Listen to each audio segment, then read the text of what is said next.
أعوذ بالله من الشيطان الرجيم.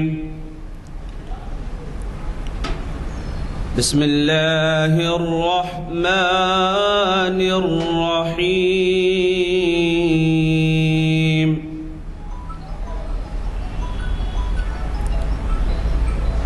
تبارك الذي بيده الملك وهو على كل شيء قدير.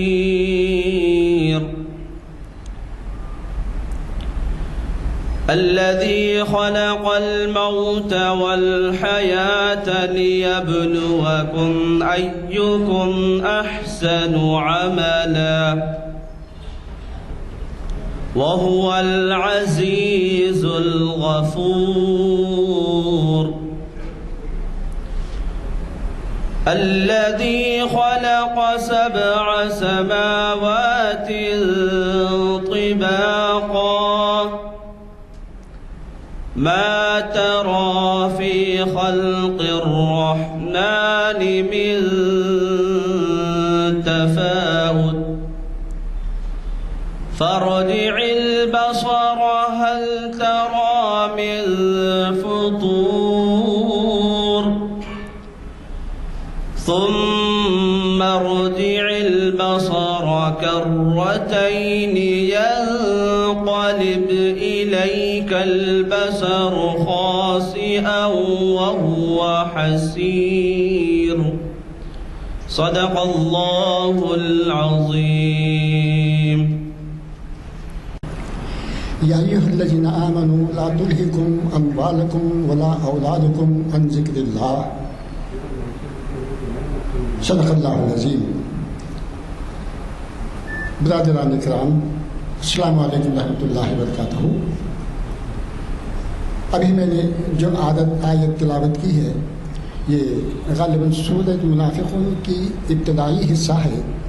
اس کے اندر اللہ تعالیٰ فرماتے ہیں کہ یا ایھا الذین آمنوا، اے لوگوں جو ایمان لائے ہو، وہ اپنی اولاد اور مال کی ضام میں کہیں اللہ کے ذکر سے غافل نہ ہو جاؤ. یہ مال، یہ اولاد آپ کو اپنے شرعی احکام سے جدا نہ کر دیں، آپ کو اس شرعی احکام پر عمل کرنے کی سے مانع ہو جائیں، رکاوٹ بن جائے. ایسا کبھی مت کرو. خاص طور پہ یہ ایمان والوں کو ہدایت ہے کہ مال کی محبت، اولاد کی محبت سے انسان جو ہے بہت سارے گناہوں میں مبتلا ہو جاتا ہے، شرعی احکام کی خلاف ورزیاں کرتا ہے. تو اللہ تعالیٰ اس آیت کے اندر خصوصی طور پر تنبیہ کرتے ہیں کہ چوکنا ہو جاؤ. دیکھو ایمان والو، یہ اموال اور یہ اولاد تم کو کہیں بے راہ رو نہ کر دے، اللہ کے نافرمان بندوں میں شامل نہ کر دے. اور ایسا کوئی کرتا ہے تو وہ جو ہے انتہائی خسارے میں ہے، وہ بالکل اللہ کی نعمتوں سے دور ہے. تو ایسا نہ کریں.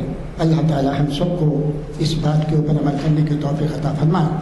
آج کا ہمارا جو محفل ہے یہ شریعت انفارمیشن کی 845ویں نشست ہے اور یہ جامع مسجد گن فاؤنڈری کے کانفرنس ہال میں بعد نماز عصر منعقد کی جا رہی ہے. اور آج کا عنوان ہے جو آج کل کے حالات کے اعتبار سے بہت ہی موزوں اور بہت ہی وقت پر دیا جا رہا ہے کہ آج کل جو ہمارے لیے عصر حاضر کے چیلنجز اور اس کا حل. عصر حاضر آج کل جو حالات پیش آ رہے ہیں ہم لوگوں کو، اس کا جو ہے کیا حل ہونے چاہیے شریعت کی روشنی میں. اس کو مخاطب کرنے والے ہیں جناب ڈاکٹر محمد متین الدین قادری صاحب. اور یہ جو ہے بڑے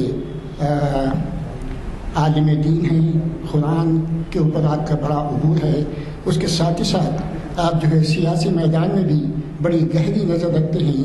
سماج کے حالات اور سیاسی اتھل پتل سے جو ہے آپ کا جو ہے بہت ہی گہرائی پہ نظر ہے ان کی. اور یہ جو ہے مسلم پرسنل لا بورڈ کے رکن بھی ہیں، تعمیر ملت کے سرگرم ستون ہیں. اور تلنگانہ کہ جو ہے وہ کافی وہ جو ہے تلنگانہ کے جو ہے سابق میں رکن رہ چکے ہیں پبلک سروس کمیشن کے، الحمدللہ دین اور دنیا دونوں آپ کے پہلو میں ہی آپ کے ساتھ بندھے ہوئے ہیں. آپ اب روشنی ڈالیں گے. آپ حضرات سے گزارش ہے کہ بڑے غور سے ان کی باتوں کو سنیں، اس پر عمل کریں اور اپنے ساتھیوں تک اس کا پیغام پہنچائیں اور نوجوانوں کو اپنے ساتھ لانے کی ترغیب دیں. شکریہ. جناب مجید الدین قادری صاحب. اللہ وبرکاتہ. اعوذ باللہ من الشیطان الرجیم. بسم اللہ الرحمن الرحیم. الحمد للہ رب العالمین والصلاة والسلام علی رسولہ النبی الکریم وعلی آلہ واصحابہ اجمعین. اما بعد. محترم حاضرین اکرام و سامعین العظام، آج کا جو موضوع ہے عصر حاضر کے چیلنجز کا حل سیرت طیبہ کی روشنی میں. قرآن مجید میں سورہ آل عمران کی 186 186 ورسز سورہ آل عمران کا. اعوذ باللہ من الشیطان الرجیم. بسم اللہ الرحمن الرحیم. لا تبلون في اموالكم وانفسكم ولا تسمعن من الذين اوتوا الكتاب من قبلكم ومن الذين اشركوا اذى كثيرا وان تصبروا وتتقوا فان الله ذلك عزم الامور. صدق العظیم وصدق رسولہ النبی الکریم. اس کا ترجمہ یہ، اللہ تمہاری البتہ تمہاری آزمائش ہوگی مالوں میں اور جانوں میں، اور البتہ سنو گے تم اگلی کتابوں والوں سے اور مشرکوں سے بدگوئی بہت، اور اگر تم صبر کرو اور پرہیزگاری کرو تو یہ ہمت کے کام ہے. کیا کہا گیا کہ جب دعوت دینے کھڑے ہو، کیا کہا جائے گا جب دعوت دینے کھڑے ہو؟ عزیزان گرامی، یہ آیت جو ہے سورہ آل عمران کی ہے، جس کا ترجمہ میں نے آپ کے سامنے رکھا. اس میں کہا گیا کہ یقیناً تمہاری آزمائش ہوگی مالوں میں اور جانوں میں. مال بھی کھپانا پڑے گا، جان بھی لگانا پڑے گا. یہ آزمائش ہے کہ اگر ایمان پہ استقامت کا مظاہرہ کرنا پڑے گا. اور اگلی کتابوں والوں سے مراد یہود اور نصارہ ہیں، اور وہ مشرک، ان کے علاوہ مشرک، ان کی بدگوئی، بہت برے برے باتیں کریں گے. آپ کے دین کا مذاق اڑائیں گے، تمسخر. یہ نبی کریم اس کے ساتھ کر چکے تھے یہ. اور اگر تم صبر کرو ایسے حالات میں اور پرہیزگاری اختیار کرو، پرہیزگار بن کے رہو، تو یہ ہمت کے کام ہے. انسان جو ہے جس وقت نقصان ہوتا ہے مال کا، جس وقت جان کا نقصان ہوتا ہے، اور جس وقت جو ہے لوگ جو ہے مذاق اڑاتے ہیں، تمسخر کرتے ہیں دین کا. ایک شخص کا انڈیویجول مذاق اڑایا جا برداشت کر سکتا ہوں، لیکن اس نے دین سے، اپنے مذہب سے اس کو اتنی وابستگی ہوتی ہے کہ جو ہے بہت غصہ آ جاتا. خود ہم غیر قوم کو دیکھیں کہ جن کی کوئی بنیاد نہیں، اگر ان کے کسی دیوی دیوتا کو کچھ بول دیں آپ تو اس کے اوپر کتنے ناراض ہوتے دیکھیں. تو اہل ایمان کو تو یقین ہے یہ اللہ ہی ہمارا پروردگار رب ہے، اور نبی کریم صلی اللہ علیہ وسلم ہمارے آخری نبی، خاتم النبیین ہیں، ہم ان پر ایمان لاتے ہیں. اور قرآن اللہ کی طرف سے، قرآن کی کسی بات کا مذاق جب اڑایا جاتا ہے، نبی کریم کی شان میں گستاخی کی جاتی ہے، تو اس وقت ظاہر ہے کہ جو ہے مسلمانوں کے دلوں کو بہت تکلیف ہوتی ہے. اور وہاں تو نبی کریم صلی اللہ علیہ وسلم کا راس مذاق اڑایا جا رہا تھا. تو سورہ آل عمران کی آیت جو ہے نازل ہوئی اور اس میں بتایا گیا. ان سے کہا جانے لگا کہ ساحر کذاب ہے. یہ قرآن کی آیت کا جز ہے. اس میں کہا گیا کہ آخر میں یہ آپ کو یہ کہہ رہیں گے کہ ساحر ہے، کذاب ہے، نعوذ باللہ من ذالک. اس قسم کی باتیں اللہ کے پیارے نبی جو ہے ان سے کہی جا رہی ہے کہ آپ ساحر ہیں اور نعوذ باللہ من ذالک آپ کذاب ہیں، یعنی جھوٹے ہیں. تو اب اندازہ لگا لیجئے کہ نبی کریم صلی اللہ علیہ وسلم اور صحابہ کرام کے دلوں پہ کیا گزرتی تھی. عزیزان گرامی، یہی نہیں بلکہ اتنا زیادہ کہنے لگے. ایک آیت نے کہا کہ جو ہے سورہ ہجر کی آیت ہے، اعوذ باللہ من الشیطان بسم اللہ الرحمن الرحیم. وقالوا یا ایھا الذی نزل علیہ الذکر انک لمجنون. اے وہ شخص جس کا یہ خیال ہے اس کی طرف کچھ ذکر نازل ہوا، ہمارا خیال ہے تمہارا دماغ خراب ہو گیا، نعوذ باللہ من ذالک. اب دیکھیے کیسی بات، قرآن کہہ رہا ہے کہ وہ لوگ ایسا بول رہے ہیں نبی کریم صلی اللہ علیہ وسلم کو. تو آپ جواب میں کیا کہیے؟ قالوا حسبنا اللہ ونعم الوکیل. آپ کہہ دیجئے اللہ ہی میرے لیے کافی ہے اور وہی میرا کارساز ہے. پھر اللہ خود فرما رہا وَلَقَدْ نَعْلَمُ أَنَّكَ صَدْرَكَ بِمَا يَقُولُونَ اب یہ سورہ ہجر کی آیت ہے 97. اے نبی صلی اللہ علیہ وسلم، ہمیں خوب معلوم ہے یہ جو کچھ کہتے ہیں اس سے آپ کا دل کو ٹھیس پہنچتی ہے.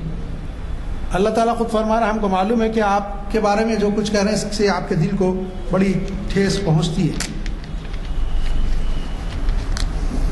فاصبر علی ما یقولون وہجرہم حجرا جمیلا، صبر کریے اس پر جو کچھ یہ کہہ رہے ہیں. اب یہ جو کچھ کہا جا رہا ہے اس کے اوپر صبر کریے. اور پھر جو بات سورہ توبہ میں کہی گئی، یہ ان کا معاملہ یہ ہے، یہ تو یہ چاہتے کیا ہیں، یریدون لیطفئوا نور اللہ بافواہہم واللہ متم نورہ ولو کرہ الکافرون. یہ چاہتے ہیں کہ اس نور کو بجھا دیں اپنے پھونکوں کے ذریعے، اور اللہ تعالیٰ چاہتا ہے کہ جو ہے یہ نور کا اتمام ہو.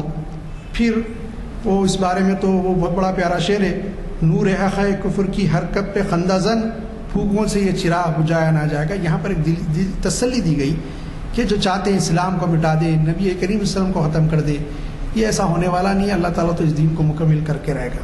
عزیزان گرامی، یہ جو ہے اصل میں عنوان تو یہ ہے کہ جو یہ باتیں قرآن نے کہی، تو میں یہ اصل میں تھوڑا سا پس منظر کی باتیں تھیں میں نے جو کہی کہ یہ عنوان میں نبی کریم صلی اللہ علیہ وسلم کی جو سیرت ہے اس سے ہم جو ہے حل کیا تلاش کریں، تو یہ کہ ایسے حالات میں سب سے اہم جو چیز ہوگی ایمان پہ استقامت، دوسری چیز ہوگی صبر، تیسری چیز ہوگی آپس کا اتحاد.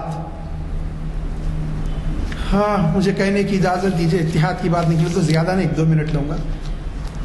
ہماری کیفیت تو یہ ہے کہ ادارے قائم ہوتے ہیں دین کی تعلیم دینے کے لیے، لیکن وہ خود جو ہے ایک مسلک اور مشرف میں تبدیل ہو چکے ہیں. جماعتیں قائم ہوتی ہیں دین کی اشاعت کے لیے، دین کو غالب کرنے کے لیے، لیکن وہ خود ایک جو ہے نعوذ باللہ من ذالک زیادہ ہی ہو جائے گی بات. لیکن حقیقت یہ اس کو بھی بت سمجھ لیا گیا ہے کہ ہم اپنی جماعت کے علاوہ کسی جماعت کی بات کی سننے کے لیے تیار ہیں.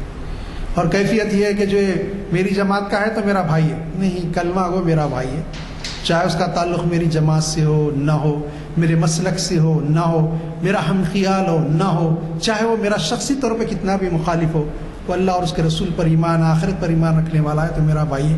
یہ جذبہ ہونا.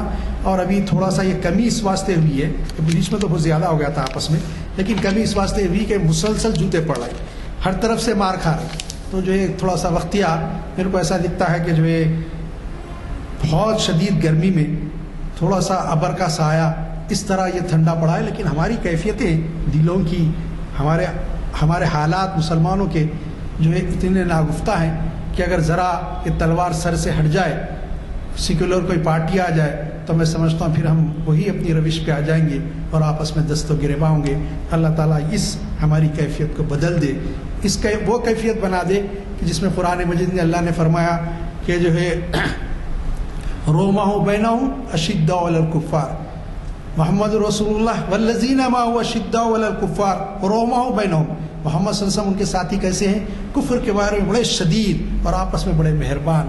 یہ کیفیت اصل میں مسلمانوں میں پیدا ہونے کی ضرورت ہے.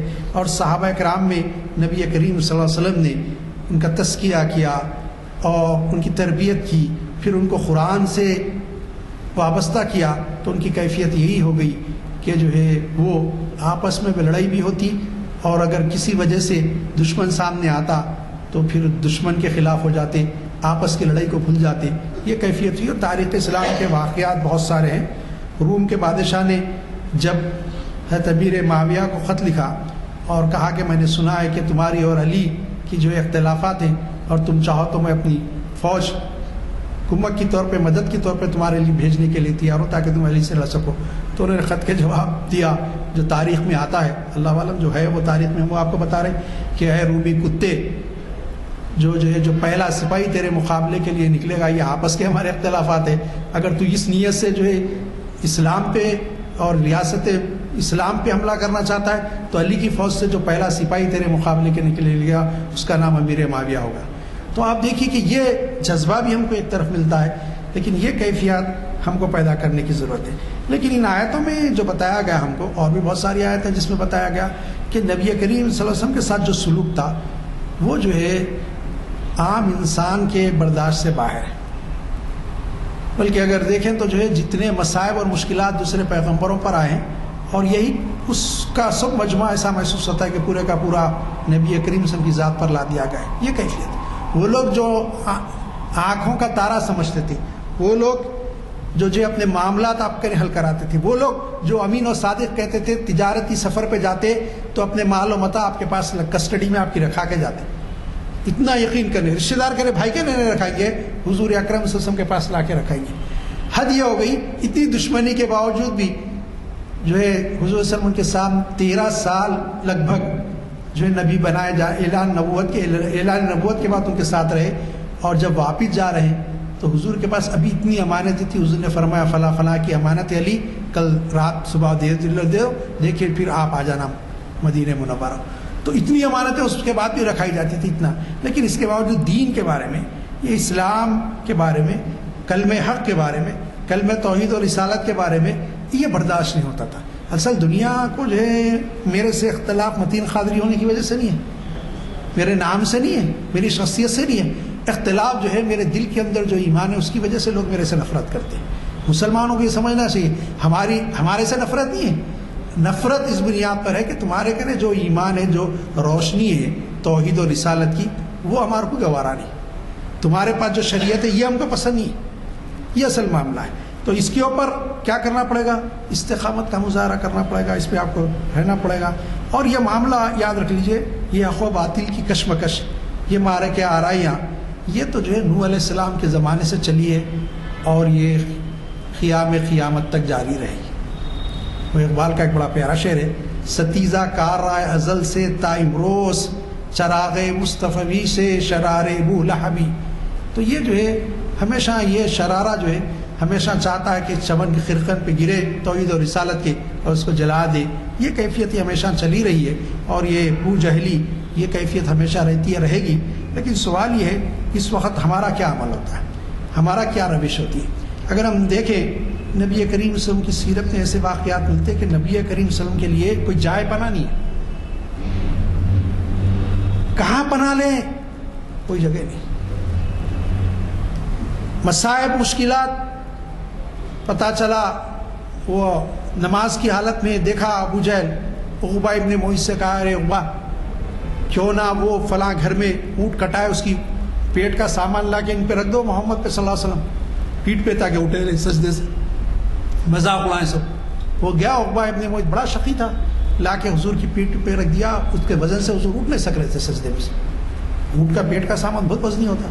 بی بی فاطمہ الزہرا کم عمر لڑکی تھی، پتہ چلا دوڑتے ہوئے آئی اور اپنے ننھے ہاتھوں سے ہٹایا اور وہ گر گیا، کیونکہ چکنا ہوتا وہ گر گیا، ہٹ گیا۔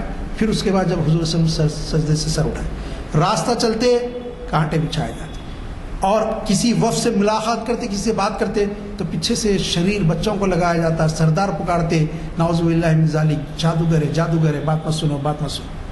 کیا دل پہ نہیں گزرتی تھی؟ کیونکہ قرآن مجید ہے وہی کہا گیا کہ جو ہے آپ اس پہ صبر کریے، اللہ تعالیٰ جانتا ہے کہ آپ کے دل پہ کیا گزرتی ہے، اس قسم کی جب باتیں یہ کرتے ہیں۔ یہ کیا گیا؟ یہی نہیں بلکہ ایک مرتبہ آپ قرآن کی تلاوت کر رہے ہیں، گلے میں رومال ڈال کے کھینچے تو آپ کی آنکھیں باہر ہو گئی، کسی نے حضرت ابوبکر صدیق رضی اللہ عنہ کو اطلاع دی کہ آپ کے ساتھی کے ساتھ ہی ہو رہا، وہ دوڑتے ہوئے اور اپنے کونیوں سے مارتے ہوئے ان کو ہٹایا اور اس گرا کو کھولا رومال کے۔ حضور صلی اللہ علیہ وسلم کو جب تھوڑی راحت ملی، ایسا محسوس ہوتا کہ سانس اکھڑنے والی ہے، کتنی تکلیف ہے، کتنی اذیت ہے۔ اور پھر 10 نبوی کے بعد تو ایسا محسوس ہوا کہ آسمانی ٹوٹ پڑا ہے، وہ عام الحزن حضور نے قرار دیا تھا اس کو۔ کیوں کہ ایک طرف تو آپ کی زوجہ محترمہ ام المومنین بی بی خدیجہ الکبریٰ رضی اللہ تعالیٰ عنہ کا انتقال ہوتا ہے، جو ہمیشہ مددگار، ان کا بہت رعب دبدبہ تھا، کافی مالدار تھی اور کافی عزت والی تھی، لوگ ذرا ان سے بھی احتیاط کرتے تھے کچھ وہ ستانے۔ دوسرے آپ کے چچا حضرت ابو طالب جو ہمیشہ سینہ سپر ہو کے رہتے تھے، ان کے ڈر کی وجہ سے کوئی نہیں آتے تھے۔ اب معاملہ یہ ہو گیا کہ مکے میں حضور اکرم صلی اللہ علیہ وسلم کا رہنا مشکل ہو گیا، کیونکہ وہاں کوئی حکومت نہیں تھی، کوئی پولیس کا نظام نہیں تھا۔ اب کوئی بھی نعوذ باللہ من ذالک حضور کو قتل کر سکتا تھا جب تک کہ کوئی پناہ نہ دے۔ تو حضور صلی اللہ علیہ وسلم نے سوچا کہ مکے میں رہنا تو مشکل ہے، چلو جا کے طائف کے سرداروں سے بات کرتے ہیں، وہاں اپنے غلام حضرت زید کو لے جاتے ہیں، اور واقعات تو آپ سنیں پورے۔ جانے کے بعد ان سرداروں سے بات کرتے تو انہوں نے کہا کہ اگر آپ سچے ہیں تو ہم کچھ بول کے آپ کی بات کو غلط بول کے ہم وہ نہیں ہونا چاہتے. اگر آپ جھوٹے ہیں تو ہم جھوٹوں کے منہ نہیں لگنا چاہتے. تو کوئی بات سننا ہی نہیں چاہتے, بولنے کی باتیں تھی. نہ صرف یہ کیا بلکہ اس میں سے ایک سردار نے شریر بچوں کو پیچھے لگا دیا اور وہ نعوذ باللہ من ذالک دیوانہ پاگل کر کے پتھروں سے مارتے تھے, اور حضور صلی اللہ علیہ وسلم کہیں بیٹھ جاتے تھکے تو بغل میں ہاتھیں ڈال کے اٹھاتے تھے پوٹے اور ہکالتے تھے جیسے کسی دیوانے اور مجنون کو بھگایا جاتا ہے. آپ سوچئے کیا آزمائش نبی کریم صلی اللہ علیہ وسلم پہ آئی.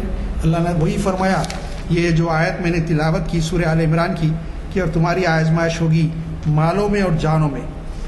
یہ ہوگا تمہارے ساتھ, مال بھی کھپانا پڑے گا, جان بھی کھپانی پڑے گی. غشی پہ غشی طاری ہو رہی تھی, حضرت زید تھام رہے تھے, خون سے لہو لہان ہو گئے تھے. آپ جب جوتی اتارنا چاہتے تو تلوے مبارکہ سے ساتھ چبڑ گئی, خون کی وجہ سے نکل نہیں رہی تھی. ہم میں سے کوئی ہے جو خون کا خطرہ بھی وہاں ہے اسلام کے لیے؟ یہ ہے میرے آقا و مولا جس کے نام گرامی پر ہم اپنی ہر جان قربان کرنے تیار, اپنے ماں باپ کو قربان کرنے تیار. ہماری ان کی کیفیت یہ ہوئی, لیکن اس کے باوجود کہیں گھبراہٹ نظر آتی ہے. دعا ہے, احادیث کی کتابوں میں آئی ہے کہ مالک میں زمانے میں ہلکا کر دیا گیا. مالک تیرے بندے کی لوگوں نے کیا حالت کر دی ہے. مالک تو ہی میرا اس موقع پہ کارساز اور مددگار ہے. مالک اس کے باوجود اگر تو مجھ سے ناراض نہیں ہے تو یہ کوئی مسائل نہیں ہے, مشکل کی کوئی بات نہیں, تو راضی ہے تو کافی. وہ دعا بڑی ایسے محسوس ہوتا ہے ٹوٹے دل کی دعا ہے جو نبی کریم صلی اللہ علیہ وسلم سخت فرما رہے ہیں. آپ دیکھیے, پھر مکہ آنا چاہتے ہیں تو مکے میں آ نہیں سکتے. ایک ایک جو ہے سردار کے پاس حضرت زید کو بھیجتے ہیں کہ جائیں, جا کے جو ہے پناہ لے کے مجھے پناہ ملے. کوئی سردار تیار نہیں ہوتا حسن کو پناہ میں لینے کے لیے. پھر زید کو پوچھتے ہیں, متیم بھی ندی کے پاس گئے؟ کہنے گیا جاؤ ان کے پاس. حضرت متیم بھی ندی کے پاس جاتے ہیں تو کہتے رہے وہ تو بڑے شریف ہے, چلو میں پناہ دیتا ہوں. پھر اپنے بیٹوں اور بھتیجوں سے کہتے ہیں کہ تلواریں سجا کر آ جاؤ, وہ آ جاتے ہیں. حضور اکرم سب کو اپنے دائرے میں لے کر بیچ میں وہ آتے ہیں. جیسے حرم میں داخل ہوتے ہیں, ابو جہل کی نظر پڑتی ہے, کہتا ہے کہ متیم تم بھی نیا دین قبول کر لیے کیا؟ متیم بن عدی کہتے ہیں کہ میں نے نیا دین قبول نہیں کیا, لیکن میں نے محمد کو پناہ دی صلی اللہ علیہ وسلم. کوئی اگر ان کو کچھ بھی کرے گا تو گویا کہ ہمارے سے لڑنے تیار ہو جائے. پھر خاموش ہو جاتا ہے. اب ایک مشرک سردار کی پناہ میں مکے میں, آپ ذرا تصور کریے کیسی کیفیت ہے. ایسی آزمائشیں آئیں گی, قرآن میں ایک جگہ ہلائے جائیں گے جیسے کہ ہلانا ٹھہرا, کئی کلیجے تمہارے حلقوں کو آ جائیں گے. اس سے پہلے آئے تھے غزوہ خندق کے موقع پر, یہ کیفیت ہوگی. ان مصائب اور مشکلات سے تم کو گزرنا پڑے گا. عزیزان گرامی, یہ تو نبی کریم صلی اللہ علیہ وسلم کا معاملہ تھا. میں غزوات پہ نہیں جاؤں گا, وہاں بھی حضور پہ جو ہے دندان مبارک شہید ہوئے, وہ میں چھوڑتا ہوں اس وقت. اب اس کے بعد جو ہے جو لوگ مسلمان ہوئے ان کی کیفیت بھی بہت بری ہے. اور اس میں خاندان حضرت یاسر کا, یہ خاندان تو اتنی مشکلیں اٹھایا. 2 شہادتیں ہیں اس میں, حضرت یاسر کی اور بی بی سمیہ کی. 2 شہادت, شوہر کو بھی شہید کیا گیا ہے, بیوی کو بھی شہید کیا. اور یہ باندی غلام خاندان تھا, غلام تھے, باندی تھی بی بی سمیہ. کہا جاتا ہے کہ ایک مرتبہ ابو جہل ان کو باندھ دیا جھاڑ سے, تکلیفیں دینے لگا, اور کہا کہ ایک بار لا تو ابل کی جے بول دو, آپ جے سار بولو بول کے, جیسا گھیر کے لوگ نوجوانوں کو بچوں کو ایک ایک کو گھیر کے مار رہے ہیں کر رہے ہیں, جے سار بولو جے سار بولو, تو اسی طرح لا تو ابل کی جے بولو. تو انہوں نے کہا کہ میں نے بولتی. تو ایک چھوٹی سی مورتی اٹھا کے لایا, لا کے کہا کہ اس کو ایک بار خدا بول دے. تو انہوں نے کہا آخ تھو, میں اس کو خدا بولوں, تھوک دیا. تو کہا تو وہ مورتی پہ بھی گرا اور پھر جو ہے اس کے چہرے پہ گرا ابو جہل کے. وہ گورا گھومٹا اونچا پورا بڑا سردار, اس کو بڑا غصہ ہے, باندھی کنیز میرے اوپر تھوک دی. اس نے نیزہ مارا پیٹ میں, وہ نیزہ آر پار ہو گیا, شہید ہو گئی. پہلی خاتون جس کا خون اسلام کے لیے بہا. پھر ان کے شوہر حضرت یاسر کا کیا حال ہوا؟ کہا گیا کہ دیکھو اب بہت بری حالت ہونے والی ہے, تم ایمان سے منہ موڑ لو. ایمان پہ استقامت. انہوں نے کہا تم جو کر سکتے کرو, میں ایمان سے نہیں کر سکتا. چلو لات ہو بل کی ایک بار جے بول دو, چھوڑ دیں گے, جے جے کار کر دو. کہا یہ نہیں ہو سکتا. 4 فرابہ اونٹنیاں لائی گئی, ایک ہاتھ سے ایک اونٹنی کا پیر, ایک ہاتھ سے ایک اونٹنی کا پیر دیا. پھر پیچھے کا پیر ایک اونٹنی کو اپوزٹ ڈائریکشن میں کھڑا کیا گیا, ایک پیر, اور ایک اونٹنی کے پیر کو ایک پیر باندھ دیا گیا. کہا دیکھو سوچو یاسر اب تمہاری کیا حالت ہونے والی ہے. کہا تم جو چاہے کرو. جب نہیں مانے تو چاروں اونٹیوں کو ایک ساتھ ہانکا گیا، جسم پھٹ گیا، 4 ٹکڑے ہو گئے. کیسی بڑی مظلوم شہادت ہے. لیکن کیا انہوں نے موت کے خوف سے ایمان سے منہ موڑا؟ جو چیز ہے، کیفیت ہے، ایمان میری جان سے بڑھ کے یہ ہونا ایمان، چاہے جو ہوتا ہے ایمان سے دستبردار ہم نہیں ہو سکتے، یہ کیفیت ہونا. حضور نے، لوگوں نے کہا یاسر، اس سے پہلے شہادت سے پہلے، کہ یاسر کے خاندان پر، یاسر پر بہت تکلیفیں، مصائب آ رہے ہیں. حضور ان کے پاس سے گزرے، دیکھے کہ وہ تکلیف میں، فرمائے اصبر یا آل یاسر موعدکم الجنہ، اے آل یاسر صبر کرو، اس کا وعدہ جنت ہے تمہارے لیے.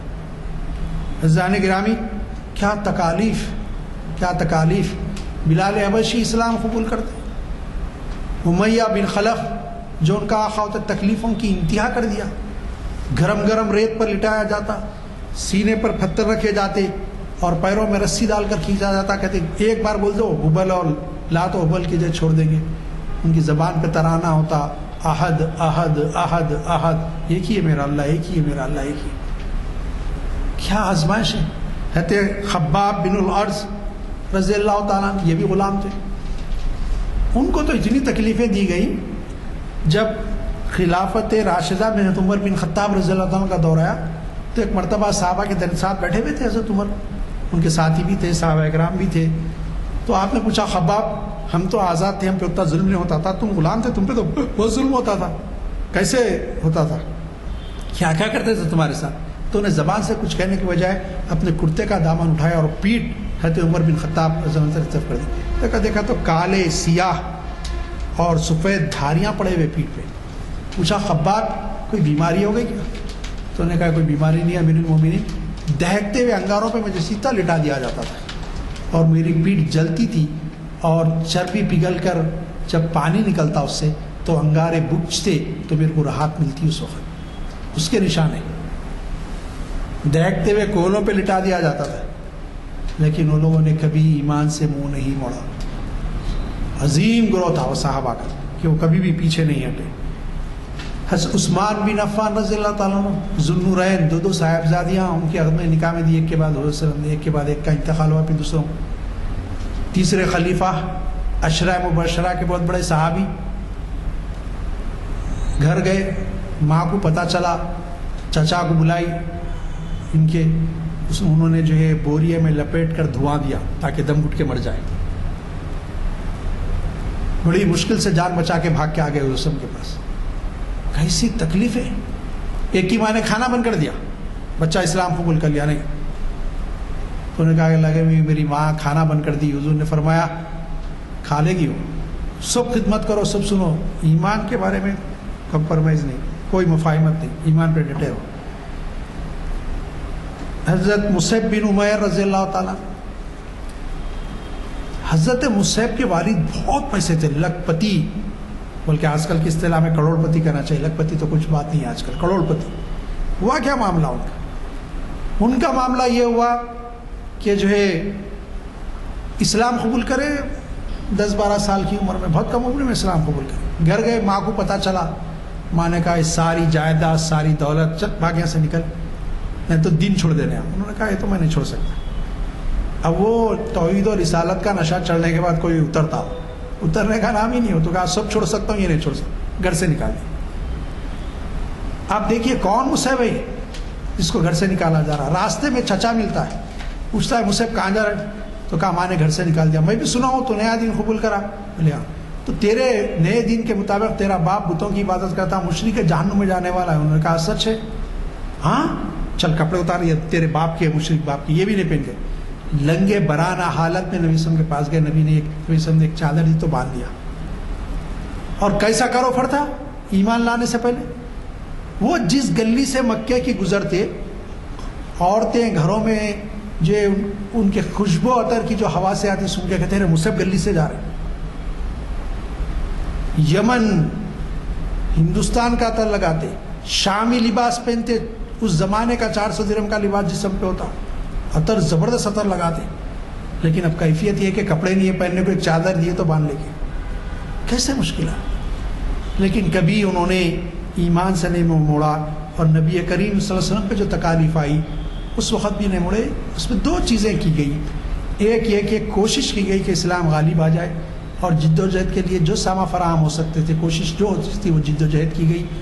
دوسرے اس کے ساتھ ساتھ دین سے وابستگی، اللہ تعالیٰ کی مدد کی امید، اللہ تعالیٰ سے دعا، صبر و استقامت اور اللہ کی مدد کا یقین، یہ چیزیں تھیں جنہوں نے جو ہے حالات کا رخ بدلا، اور اسلام جو ہے بعد کے 10 سال میں، 11 سال میں تو کچھ نہیں ہوا، بعد میں 10 سال میں مدنی دور جس کو کہتے، اس میں عالم عرب پر غالب آ گیا. عزیزان گرامی، جو موجودہ حالات کے چیلنجز ہیں اس میں بہت سارے لوگوں کا ذہن اس طرف جاتا ہے کہ بھئی ہمارے وجود کو خطرہ ہے. یقیناً ہمارے وجود کو خطرہ ہے، خطرہ تو رہے گا، موب لنچنگ کے نام پہ، اس کے نام پہ، اس کے نام پہ مارم پیٹی تو چلتے رہے گی. لیکن اس سے زیادہ خطرہ یہ ہے کہ ہمارے ایمان کو خطرہ ہے. اس کی وجہ یہ ہے کہ جو ہے ایمان میں وہ قوت ایمان کی نہیں ہے جس میں جو ہے ہم ریزسٹ کر سکے حالات کے چیلنجز. حالات کی میں اس وقت حالات میں جو مشکلات آ رہے ہیں اکثر اس میں وہ ہیں جن کے پیر اکھڑ جاتے ہیں. دوسرا وہ گروہ ہو سکتا ہے کہ اگر ان کو دین کی صحیح سمجھ ہو جائے تو استقامت کا مظاہرہ کرے، دین پڑھے نہیں. کیونکہ کچھ ڈیبیٹ ہو رہے ہیں، اس میں سے کچھ لوگوں نے بھیجا مجھے بعض چیزیں یوٹیوب کے پہ جو آتی ہیں، تو اس میں میں نے بعض چیزیں دیکھی. تو بعض مسلم نام کے خواتین ہیں جو کہہ رہے ہیں کہ بھائی ایسینشیل نہیں ہے پردہ. اب چیلنج ہے پردہ ہمارے سامنے، قرآن کا واضح حکم ہے، اے نبی آپ کہہ دیجئے اپنی ازواج مطہرات سے اور مسلمان مومن خواتین سے کہ وہ مسلمانوں میں اور غیر مسلم میں فرق کے لیے جب بھی گھر سے باہر نکلے اپنے آپ کو ایک چادر سے ڈھانک لے، سر سے پیر کور کر لے. اپنے کیسا پردہ نہیں بولتے ایسینشیل، اللہ کا حکم ایسینشیل نہیں ہوتا. تو یہ اس قسم کی باتیں جو مسلمانوں کی طرف سے بیان یہ کی. دوسرے کہ بھائی جان دو، حالات سے کمپرومائز کر لو، یہ بھی ایمان کی کمزوری کی علامت ہے. جو ہم سے ہو سکتا وہ کوشش کریں اور قانون کے دائرے میں رہ کے، غیر قانون کا نہیں، قانون کے دائرے میں رہ کے جتنی جد و جہد ہو سکتی اور اس کوشش میں جو کچھ قربان ہو سکتا کریں.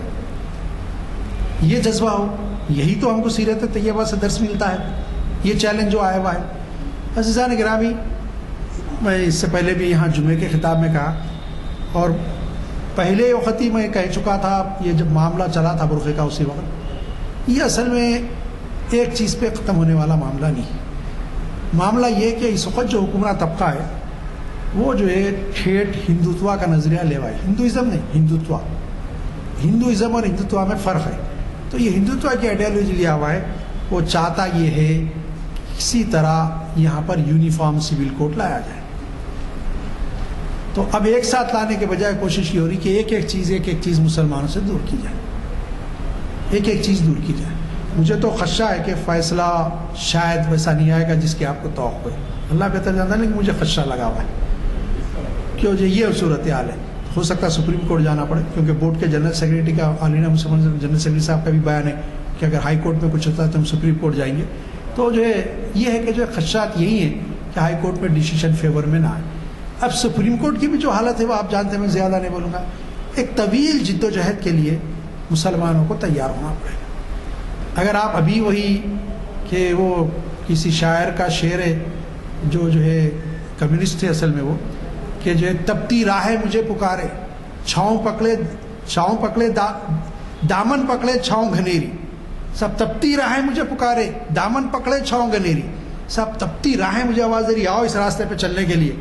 ٹھنڈی چاؤ کہتی ہے کہ مت اٹھ کے جا بیٹھے رہے دامن پکڑنے کے لیے. یہ کیفیت سے ہم کو نکلنا پڑے گا. جو چیلنج آتا ہے اس چیلنج کو دانش مندی کے ساتھ، اولو العزمی کے ساتھ، ہمت کے ساتھ، استقلال کے ساتھ، مستقل مزاجی کے ساتھ، عزم و حوصلے کے ساتھ اللہ پہ توکل کر کے اس چیلنج کے لیے جد و جہد کرنا پڑے گا. اس کے مقابلے کے لیے اپنے آپ کو تیار کرنا پڑے گا. اگر اس کے لیے قوم تیار نہیں ہوتی، آمد عمل نہیں ہوتی، ہم کو اپنے دعوتوں کے انداز بدلنا پڑے گا، اپنا رہن سہن بدلنا پڑے گا، اپنے گھر کے معیارات بدلنا پڑے گا، اپنے کھانے پینے کے انداز کو بدلنا پڑے گا، اپنے کپڑوں کی کیفیتوں کو بدلنا پڑے گا. سب ہو سکتا ہے بدلنا پڑے، لیکن کیا ہم یہ قربانی دینے کے لیے تیار ہیں؟ تو پھر سمجھیے آپ ایمان کی سلامتی بھی ہو سکتی ہے اور اللہ کی مدد و نصرت بھی آ سکتی ہے.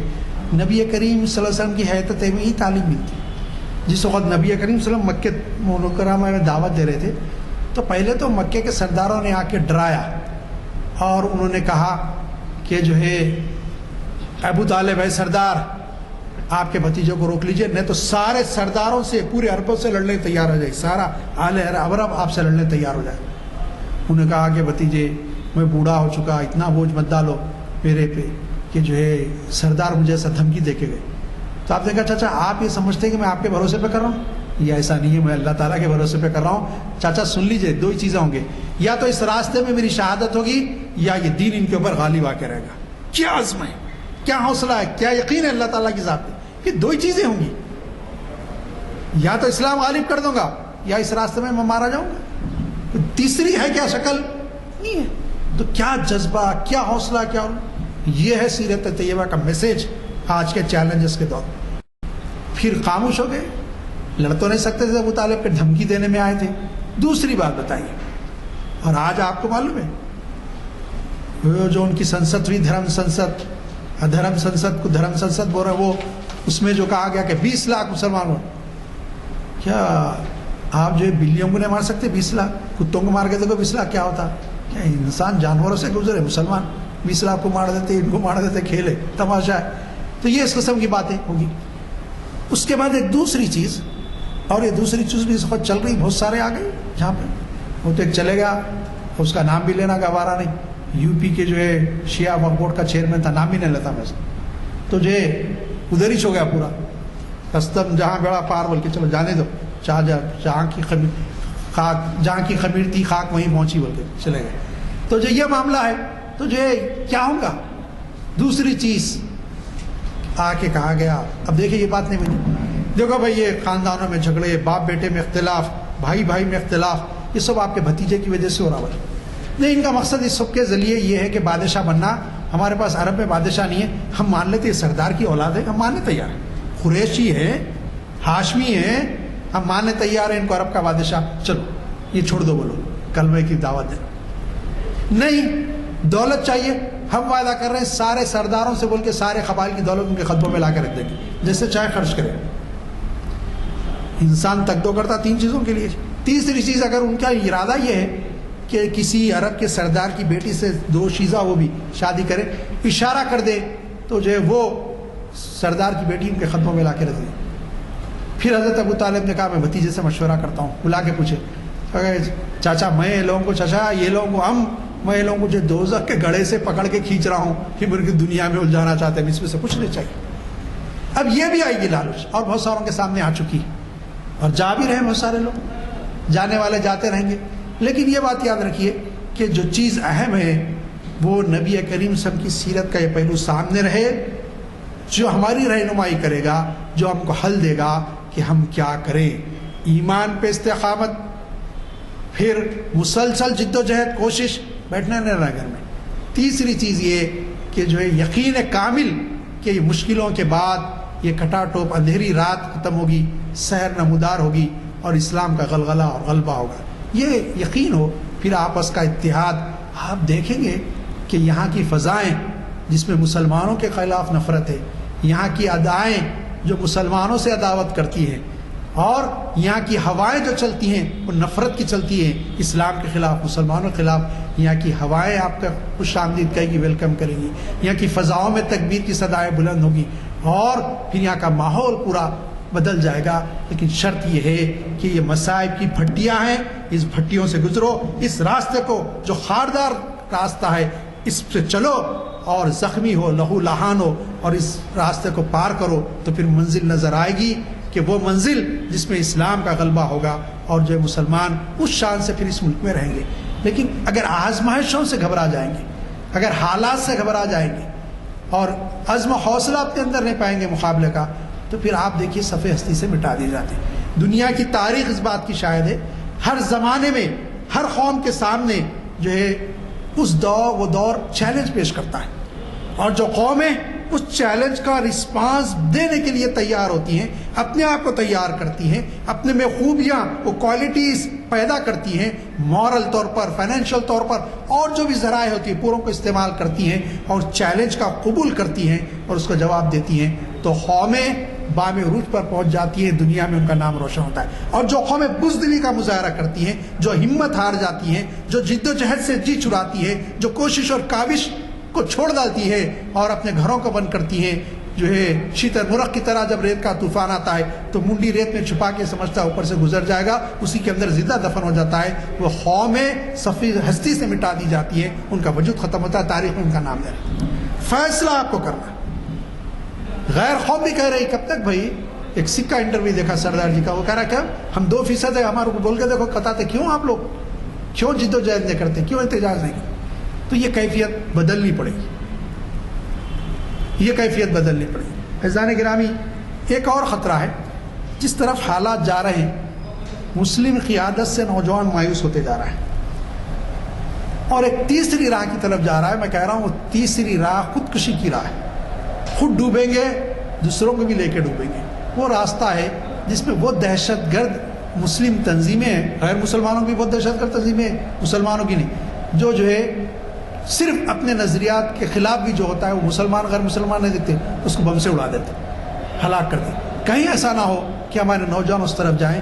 یہاں کے بھی جو اہل فکر ہیں، اہل علم ہیں غیر مسلم، اگر وہ میرا یہ بیان سن رہے ہیں تو میں ان سے بھی گزارش کروں گا کہ آپ سوچیے اس وقت کیا ہوگا کہ کچھ سر پھرے نوجوان اٹھ کے ان کے ساتھ وابستہ ہو جائیں گے۔ ان کی تعداد ہو سکتی ہے 500,000 ہی ہو، لیکن 500,000 مقامات پہ کچھ ایسا ہو جائے گا تو پھر اس ملک کا کیا ہوگا، ہمارا کیا ہوگا؟ اس بارے میں وہ فکر کریں، ملک کی بھی فکر کریں۔